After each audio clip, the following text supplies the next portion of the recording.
Officer, Honorable Senator Judges, magandang hapon po sa inyong lahat.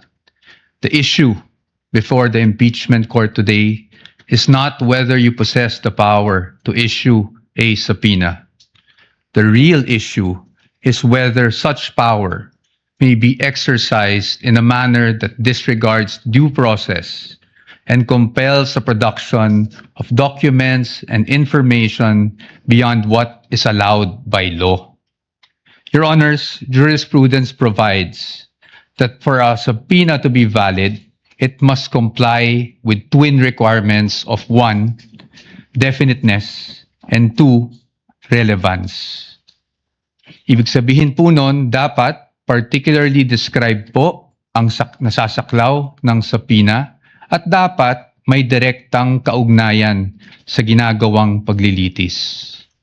Your Honors, when a subpoena becomes oppressive, when it is unreasonable, and when it is merely issued for the very purpose that there is a hope that somewhere, somehow, something incriminating will come out, it ceases to be an instrument of justice. It becomes a weapon of a fishing expedition. And that is exactly what confronts this very court today. And that is why the defense has taken the position that the prosecution's requests must be denied. Allow me to explain, and let me begin with constitutional points. Our first point, Your Honors, due process. Impeachment is primarily a legal and constitutional procedure with political characteristics. It is sui generis, but it is not a purely political proceeding. Ibig sabihin po nun, the Bill of Rights, especially the due process clause, applies in all stages of the impeachment process. Your Honors, those are not my words. Those are the words of the Supreme Court in Duterte versus House of Representatives. And that is the law of the land.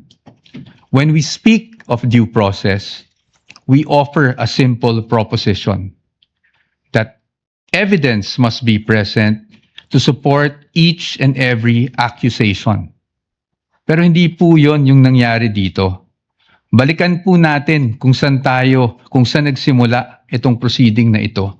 I have here with me, Your Honors, copies of the Zabalia and Cabrera complaints. Both filed before the House of Representatives, both accused the Vice President of allegedly amassing unexplained wealth, both with voluminous attachments, yet not one attached a document to support that accusation. Not a single financial transaction record, not even a single SALN. In fact, it was only after these complaints were filed, and more significantly, only after the respondent had filed her answer before the Committee on Justice, that committee started searching for evidence to somehow support these accusations through, again, the issuance of subpoenas. Your Honors, we objected then, and we are still objecting now, because with all due respect, the position of the defense is that is the very definition of a fishing expedition. Your Honors, in our legal system, it is not permitted to accuse now and then just look for proof later on. That is not how due process works. Hindi po dapat natin pinapayagan yan. Moving on to my second point, Your Honors. Let's talk about relevance. It is our position that the requests of the prosecution are in fact fatally overbroad. Bakit po fatally overbroad? An impeachable offense is an act or omission committed while the public official is occupying an impeachable office, not before being elected or appointed to such position. Again, Your Honors, those are not my words. Those are the words of the Supreme Court in Duterte versus the House of Representatives. That is controlling, and that is the law of the land. Yet here, Your Honor, today, the prosecution is requesting for documents spanning almost 2 decades, almost 20 years, dating as far back as 2007. Your Honors, it is a fact na noong 2007, ang respondent ay vice mayor pa lamang. Definitely not an impeachable office, Your Honors. How is that relevant? It is the position of the defense that it is not. In fact, what that is an unlimited search throughout a person's financial history. That should not be allowed. Your Honors, if a subpoena is not narrowly tailored, it is oppressive. For these reasons alone, we are of the position that the request should already be dismissed. Nonetheless, if the impeachment court were to extend its utmost liberality, which the prosecution have asked for in their memorandum, we'd like to point out, Your Honors, that Congress itself, the Senate and the House of Representatives, enacted laws that specifically prohibit the disclosure of these information that the prosecution is asking for now. Let us go through them one by one. Let's start with RA 9160 as amended by RA 11521, which is the Anti-Money Laundering Act.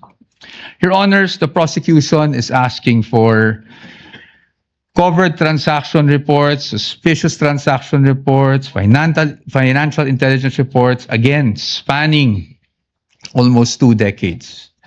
However, it is clear under Section 8A, which we are flashing on the screen right now, na bawal po yun. Disclosure is prohibited under this provision, Your Honors. It is in black and white. Meron po bang exception? Wala po. Impeachment is not an exception. Had Congress wanted to make impeachment as an exception, madali lang naman pong ilagay yun sa batas. Pero hindi po iyon nagawa.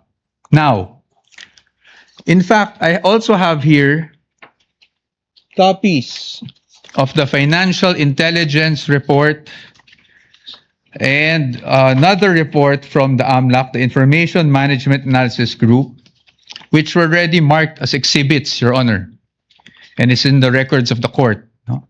Exhibit D2-8-P1, where it says specifically that it should not be the information should not be used as evidence in formal proceedings, Your Honors. Clearly, Your Honors,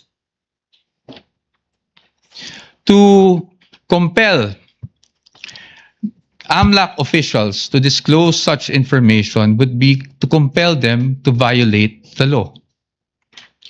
Let's move on now to the tax records, Your Honors. Prosecution is asking for tax records, so let's look at the tax code. Section 270 of which criminalizes disclosure of taxpayers' information. Meron po bang exception sa batas na ito? Meron po, but it is limited. Kasama po bang impeachment? Hindi po. That is very clear. Again, Congress wanted to put an exception for impeachment. They could have easily done so, but they did not. Now, Your Honors, let's go to Bank Secrecy Law, RA 1405. The state policy has always been to favor the secrecy of bank deposits, Your Honors. Dito, while we recognize that impeachment is in fact an exception, Your Honors, we submit that this exception is not automatic. Meaning, hindi porket may exception for impeachment, pwede na kaagad natin buksan ang lahat ng bank records na hinihingi ng prosecution. Why? Because, Your Honor, this exception does not dispense with constitutional safeguards. It does not abolish the right to due process. So dapat po, meron pa rin tayong basihan. If you look at the articles of impeachment, wala naman po doon na nagsasabing yung sinasabing unexplained wealth coming from, even if it was an illegal activity, ay pinasok sa isang specific account.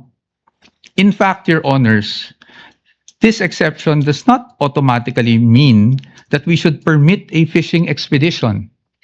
Yun nga pong mga bank account numbers na nakaspecify sa request for the issuance of a subpoena, ang aming posisyon po dyan, yan po ay nakalap doon sa illegal disclosure, with all due respect, na ginawa ng AMLAC before the Committee on Justice. And then, Your Honors, they're also asking for the bank records of the spouse. Your Honor, the spouse is not an impeachable officer. And therefore, the spouse is not covered by this exception. Again, Your Honors, we should not allow this. In closing, Your Honors, the prosecution has repeatedly invoked accountability. Your Honors, we agree with them. No one is above the law.